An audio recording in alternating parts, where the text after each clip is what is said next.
I'm Rick Lowett for TaiwanPlus, here at Taiwan's presidential office, as the country makes landmark changes to its mandatory military service. The opposition Kuomintang says that it wants to clean up the political arena after accusing the DPP of criminal ties.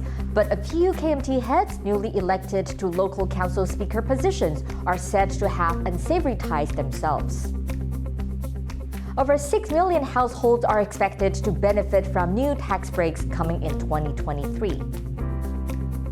An innovative production by Taiwanese playwright Stan Lai returns to the stage after a 9-year hiatus.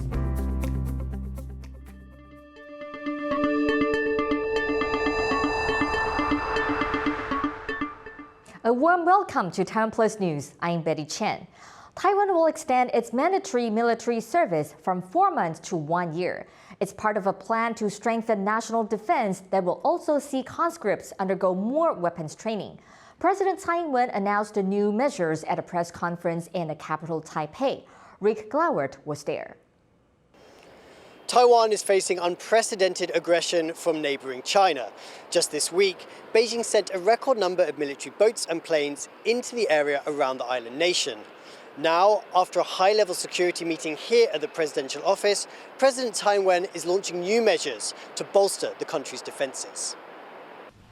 The biggest policy change, Taiwan will extend mandatory military service from the current 4 months to 1 year, starting in 2024. 没有人要战争，台湾的政府与人民是如此，国际社会也是如此。但是各位国人同胞，和平不会从天而降。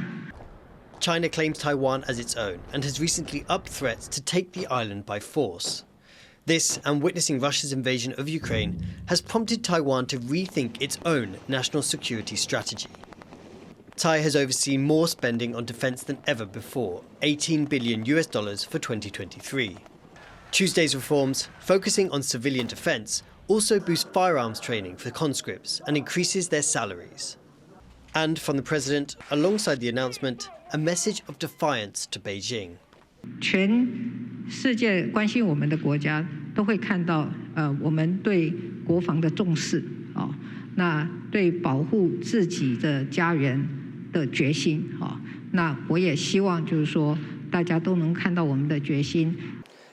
Extending military service has, for the most part, popular support here in Taiwan, and the country has said it will do whatever it takes to defend its freedom.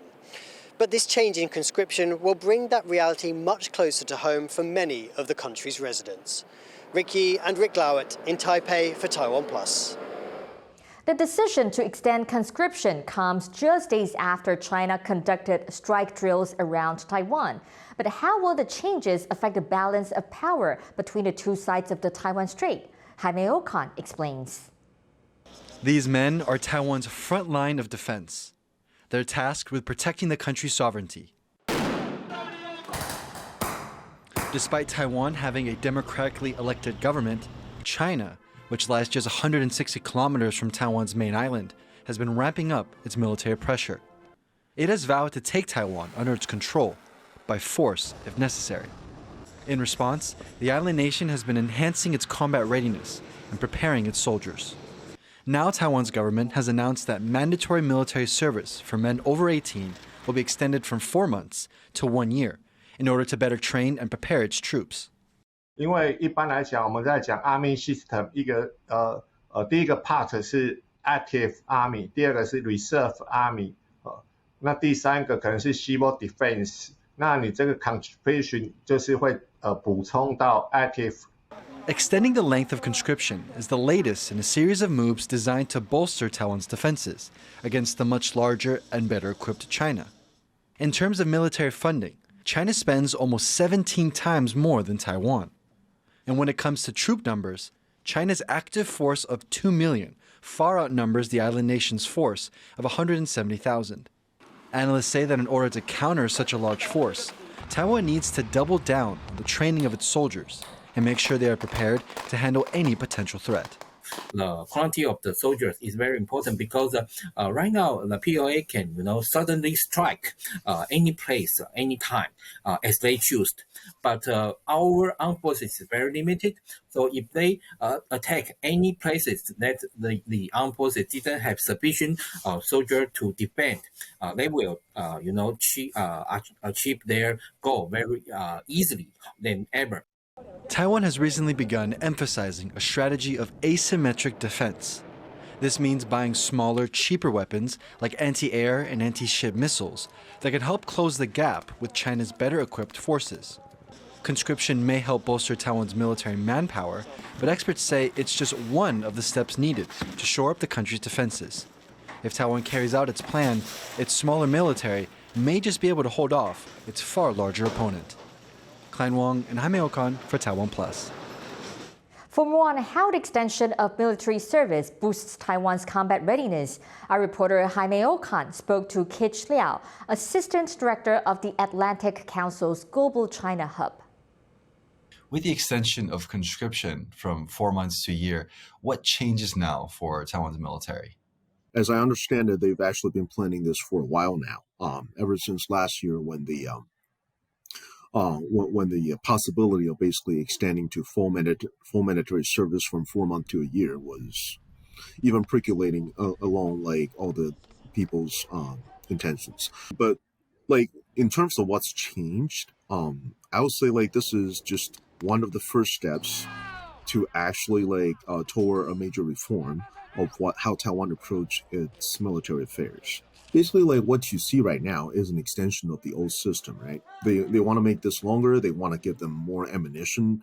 I believe up to 800 rounds, which is actually not a lot. Ask anybody who goes to range like on a regular basis.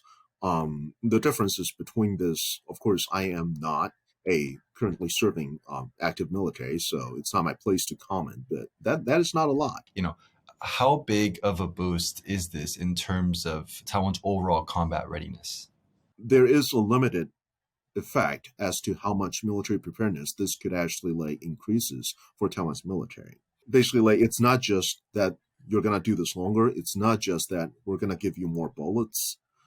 We want to see concrete measures. For example, shooting ranges, lack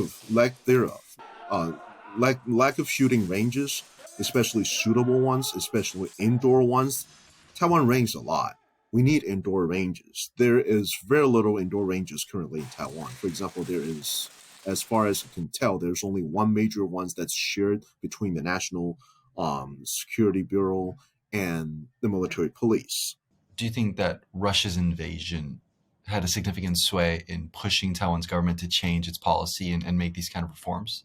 But after the Ukraine war, you have a well of willingness on the part of the Taiwanese people to do their part. This is a precious resources. This is not unlimited. This is finite. This is something the government has to consider how best to use this. You have to direct this willingness. You have to direct this energy to maximize Taiwan's military preparedness, but like basically to use this in a responsible manner. And one of the things that mandatory service did, at least before current reforms, is to sap the energy, sap the willingness, sap the enthusiasm out of everybody who has ever actually went into conscription, mandatory service. That was our reporter Jaime Okan speaking to Kitch Liao, Assistant Director of the Atlantic Council's Global China Hub. Surveys suggest extending conscription has broad support from the Taiwanese public. Our reporter Stash Butler takes a closer look at what Taiwanese people think about the policy shift. The polls all point one way. Most Taiwanese people want military service to be longer. And the latest numbers from the Taiwan Public Opinion Foundation show just that. More than 70% of respondents agreed that Taiwan should extend its military service to 1 year or more. That's compared to less than 20% who disagreed. Among those who still have their doubts is Wang Limin, a graduate student at the National Taiwan University. He disagrees with how the government has handled the 8-month extension. If you're going to extend that that period of time people are spent in the military, you're going to have to persuade them that these trainings are necessary, that 8 months is necessary for the well-being of our national defense. The new rules will apply to boys born in 2005, who right now are just 17 years old. Wang says they've been overlooked. I do think that the government has ignored young people. DPP officials claiming that they care about young people on the subject matter of the extension of conscription. They're not really asking for their voice, asking for their opinions. On the streets of Taipei, people had a range of opinions. 当然有帮助啊，训练年轻人啊，对不对？年轻人你只是服役4个月，哪里有办法拿枪啊？如果这个训练非常充实，然后对于那种打仗或是对于就是训练非常有帮助的话，我觉得延长是没问题的。主要是在内容上面吧，内容比较重要啊。如果是打扫或是比较不严谨的训练的话，我觉得没有必要延长这样子。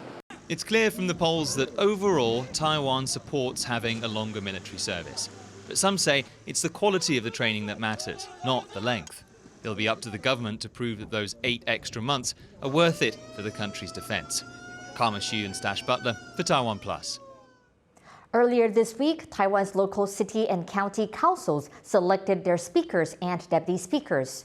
Taiwan's main opposition party, the Kuomintang, took most of those seats. But several of these new local officials allegedly have shady backgrounds, despite the party's recent push to clean up criminal involvement in politics. Leslie Liao has more. Strong words from the opposition. 治安枪击事件连连，还跟黑道牵扯不清，这样子的一个情况，如果还让民进党继续执政，那真的是天理何在？ Last month, Taiwan voters chose new city heads. Going into the election, one of the main criticisms the opposition Kuomintang or KMT hurled at the ruling Democratic Progressive Party or DPP was that it had murky ties with organized crime. The KMT said it would clean up politics if elected, and it did get elected, winning big across Taiwan. Earlier this week, local city and county councils selected their speakers, with KMT candidates taking most of those seats. But now, it turns out that some of these KMT council heads may have ties to organized crime. One is the deputy speaker in the capital, Ye Linchuan, whose family is said to have gangster ties. But Ye says he's clean. 有没有大家知道啊？我确实就没，我也没个人也没前科啊。It's not just Ye. 4 other speakers and deputy speakers have come under scrutiny for ties to organized crime or past criminal behavior. The allegations include participating in the mafia to assaulting public servants. Now that KMT officials with potential unsavory pasts have been named local legislative heads, the DPP isn't having it. The party's candidate for an upcoming legislative by-election in the capital has a dim view of the situation. 我们也看到我们对手的投票，其实这些都是公开的资讯，我们当然是觉得蛮讽刺的。The DPP suffered a significant loss in the most recent local elections. Whether or not the KMT's accusations of ties to organized crime had any impact in those votes is hard to measure. But the KMT can be sure that with this latest development, the DPP will be watching their every step. Alex Chen and Leslie Liao for TaiwanPlus. The head of the main opposition Kuomintang Veterans Chapter has been spotted at an event hosted by a pro-unification party. Pictures show retired General Ji Linglian smiling and socializing with guests at a function that was organized by the Chinese Unification Promotion Party. The event was held last week to celebrate a milestone in Chinese Communist Party history, the beginning of the reform and opening up policy instituted after the death of Chairman Mao Zedong. Another picture shows the head of the Unification Party, Zhang Anle, also at the event. Zhang is a controversial figure in Taiwan due to his background in organized crime. He spent 10 years in jail in the United States for drug smuggling. The Kuomintang told TaiwanPlus it has no comment to make about Ji's attendance at the event. Taiwan taxpayers are in for a pleasant surprise next year. The government is rolling out several new tax breaks that will benefit over 6 million households. Leslie Liao explains. Between the holiday season and tax season, most people would choose the holidays. But Taiwan taxpayers will at least have something to look forward to when they file next year. Personal tax exemptions and basic deductions are set to increase by about $260 in 2023. Salary deductions will also increase by $230. Plus, the lowest tax bracket will expand to include more people. Altogether, a family of 4 should pay roughly $90 less in income tax next year. These new measures should benefit around 6.4 million households around Taiwan. This comes as the government collected over $93 billion in tax revenue in 2021, almost 20% more than the year before. That number is set to reach new heights again, with government income in 2022 forecast to break $100 billion. With an extra $15 billion projected to enter government coffers, there have been calls to share that extra cash. One lawmaker from the ruling party said the excess money should be returned to taxpayers. That could see every individual receive roughly $600. And in a year underscored by rampant inflation, every dollar counts. This all comes as Taiwan faces a demographic crisis. By 2025, it will become a super-aged society, meaning fewer people working and paying income tax. In fact, the population is already shrinking. So, with fewer taxpayers and rising tax allowances, where exactly is all the government's revenue coming from? The answer? Corporate tax. According to government statistics, taxes on business earnings accounted for nearly a quarter of the government's income in 2021. It surged 47% compared to the past year. Meanwhile, personal income taxes accounted for about 18% of 2021's income, growing only 5% year on year. Sales tax and securities exchange tax earnings also went up. By the time Taiwan's tax season rolls around in May, the holidays will be long over. But there will still be a little present for taxpayers, the gift of shelling out just a little bit less. Patrick Chen and Leslie Liao for TaiwanPlus. Coming up, how an old bridge in central Taiwan is getting a new lease on life with light.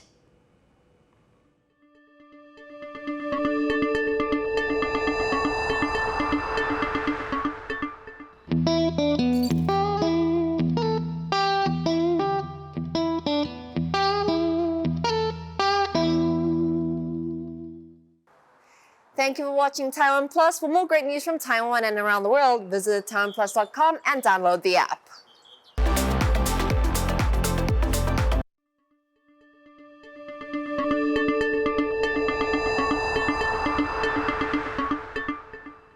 Welcome back. You're watching Taiwan Plus News. In top regional news, China is taking a major step to ease its COVID-19 restrictions on international travelers. Health authorities say that from January 8th, incoming arrivals will no longer need to quarantine. The passenger cap on international flights will also be scrapped. China's borders have largely been closed since the pandemic began in early 2020 as part of its zero-COVID approach. But the government quickly began easing regulations following anti-lockdown protests, which took place throughout the country last month. North Korean leader Kim Jong-un has kicked off a major gathering of state and party officials to mark the end of the year. It comes a day after South Korea reported North Korean drones over its airspace. Ranho Kilpatrick has this report. A New Year's Eve party for North Korea's secretive rulers. Supreme Leader Kim Jong-un kicked off a key meeting of his ruling Workers' Party on December 27th. It's an event he often uses to make major policy announcements for the new year. 정신으로 개척한 긍지와 신심 드높이 국가 부흥과 변혁적 발전에 보다 새로운 국면을 열어나가기 위한 새해 2023년의 The days-long gathering of party and government officials is a tradition pioneered by the late leader Kim Il-sung, now revived by his grandson. It caps a year when the isolated country fired an unprecedented number of missiles and follows renewed tensions after 5 North Korean drones crossed into the south the day before. 어제 적 무인기 5대가 대한민국 영공을 침범하였고 우리 군은 이를 탐지 추적하였으나 격추시키지 못하였다는 점에 송구하게 생각합니다. South Korea's president has vowed to fortify the country's defenses in response to the incident. 북한의 선의와 군사 합의에만 의존한 대북 정책이 얼마나 위험한 것인지 우리 국민들께서 잘 보셨을 거라고 생각합니다. 어제 그 사건을 계기로 해서 드론 부대 설치를 최대한 앞당기겠습니다.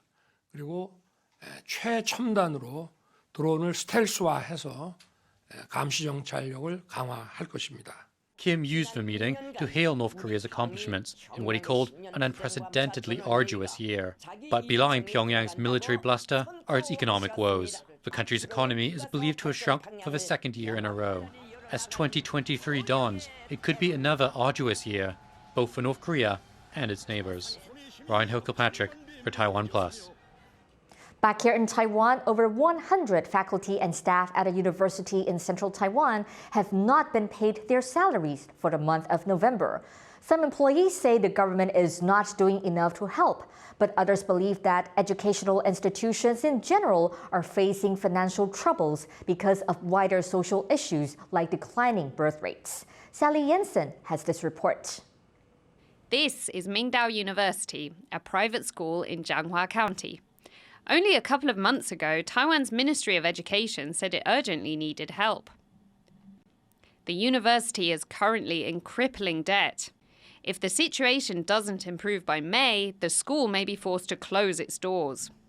These financial issues came to a head in November when Mingdao's teachers did not receive their monthly salaries.